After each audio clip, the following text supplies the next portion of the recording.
Are y'all familiar with LEGO Friends? Did you partake in LEGO Friends building at all? I just kind of come on here and assume that all of your interests are exactly the same as mine. So I wanted to bring y'all up to date on what's been happening with LEGO Friends, because up until recently I haven't really been checking up on my girls or anything, but something that I happened to see on Netflix caught my eye.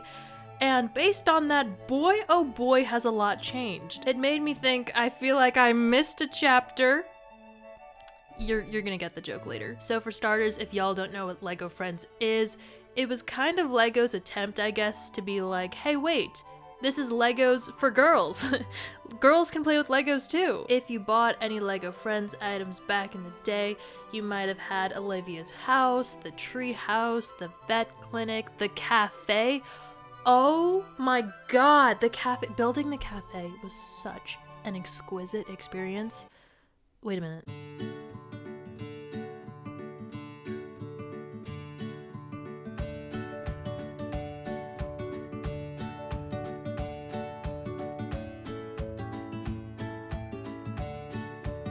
Wow, look at her.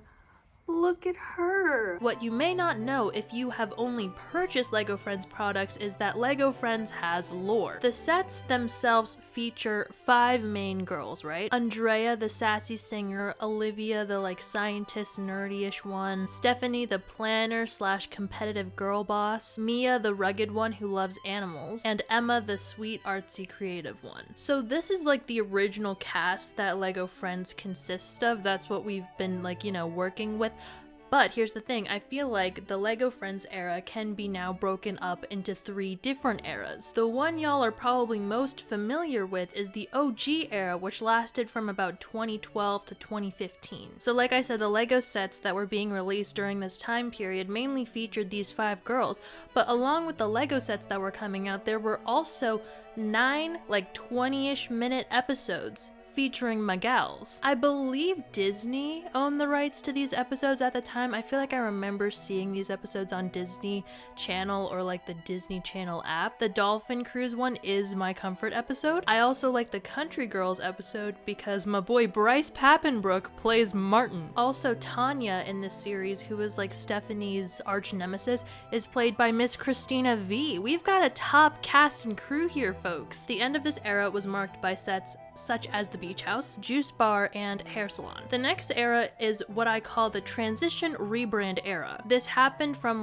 2016 to 2022. In the beginning of this era, which is 2016-2017, they released 10 more episodes with a slightly different animation style, but it featured all the same characters. There were still silly shenanigans. The voice actors are different though, which can be a bit jarring if you're not aware of that fact, and also side characters become more prominent. Some same side characters like Matthew from before, but also new and different side characters, they come into play. There were also 4 additional episodes titled under the name The Power of Friendship. I don't know how these episodes are different from the 10 other ones. Whatever. So in total we've got 14 episodes now. Again, same gals, slightly different animation. Sort of the same shit. So that's what's happening on the TV front. In terms of the LEGO sets that were being released, it wasn't that different from, the OG era. It's kind of same shit. One thing of note though, the character Livy, who was featured in the episode Andrea's Big Moment from the OG era, she is a much bigger character in this era. She really comes into play a lot, both in the LEGO sets and in the TV show episodes that were released. There was even a Girls for Life movie. Did I watch that? Not really, no. So, if you've seen it, let me know what you think. Maybe you might recognize some of the sets that came out during this time period. We've got the amusement park, Livy's house, the adventure camp treehouse, a hospital. Now, here's where we start to rebrand a bit.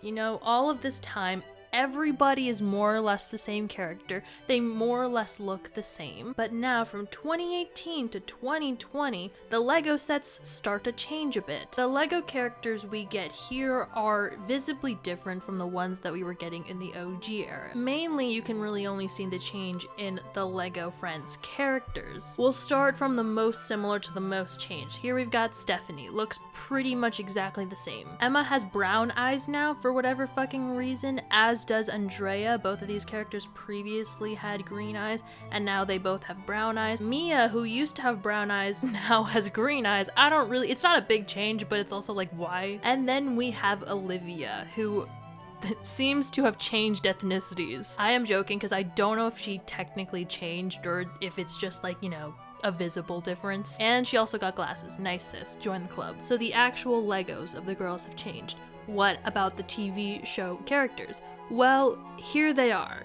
As you can see, very different. So these characters are a part of LEGO Friends Girls on a Mission. They gave us 70 episodes, 10 minutes each, as opposed to the previous 20-minute episodes. I watched a few of them. There's definitely a different vibe, but at the same time, it's still girls going on shenanigans, power of friendship, and all that shit. Now, going into 2022, the LEGO sets that are being released start to include a lot more children for whatever reason, and a lot more side characters. It's kind of like the main cast is slowly being pushed out. In terms of television, we've got Heart Lake Stories, featuring the girls as animated Legos, but these episodes also include a lot of side characters that we're being introduced to. But I'm sure it's fine. I'm sure it's not like, the OG girls are being replaced or anything. 2023.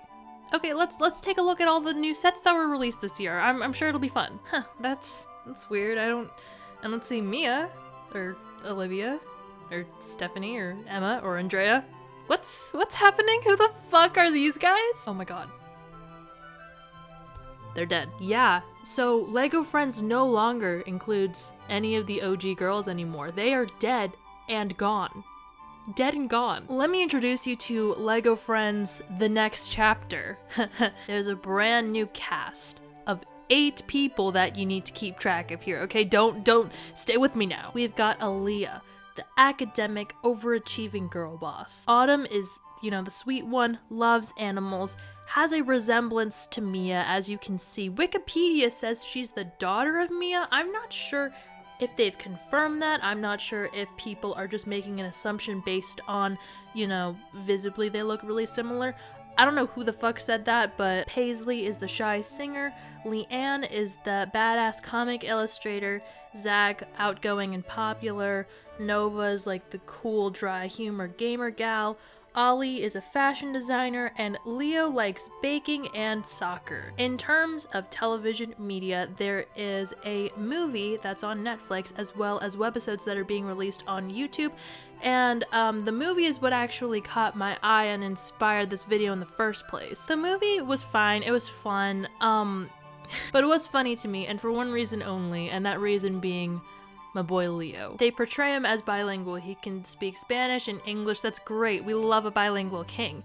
However, the way in which they portray him being bilingual, you know what? I'm gonna just play the clips and let you see for yourself. Over here! I'm open! You trying out for the team? Por supuesto. You? Everyone ready? Open your assignments. Baking? Sí, por favor. So as you can see, in terms of television, we've done a full transition from human to Lego here, people. In terms of the Lego sets, I mean, they sort of had the same vibe up until the characters started changing and then new characters came in, and then now, we've got a completely different gang here. I mean, I don't really have too strong of a reaction to this change. Obviously, I love the OG era. I love my girls. That's what I grew up with. But I mean, I watched some of the stuff of LEGO Friends The Next Chapter. I've watched some of the webisodes, the movie, and you know what? They were a good time. I didn't mind them at all. And in this new era, we're kind of righting our wrongs, diversifying things, making things more inclusive, which is really great. However, the way in which we're doing that is taking the original things that people know and love and then completely fucking changing them, which I don't think is the right way to go. I feel like just creating a new thing would be better than directly replacing the old. I mean, I suppose from a marketing standpoint, you already have established LEGO Friends, and so if you're gonna start something new. I don't know, maybe like the familiarity of the name will help it do better. I don't know if like Lego Friends, the OG girls, were being like slammed for being problematic and that it promotes like traditional girl stereotypes, but I feel like it didn't really even do that. It was just about the girl bonding experience. You know, they all had different interests and they were going through their shenanigans. I don't really see a problem with that. You know, it's kind of like the whole thing with the Rachel Snow White situation where she was kind of like ratting on the original character of Snow White for falling in love, relying on a man, that sort of thing. You know, that being the only narrative that's put out there, you know, that's problematic. Snow White's prince kissing her unconscious body in the woods, that's not great either. But you know, the whole idea of wanting to be saved and find true love, that's not necessarily a bad thing. So it's kind of like differentiating between what exactly in the past was problematic and then, you know, making something new out of that. But you know what? I don't know. Let me know your thoughts. Did you know about this change? Because I didn't. Do you even care? Anyways, thank you so much for coming with me on this journey, and I will see you next time. Bye!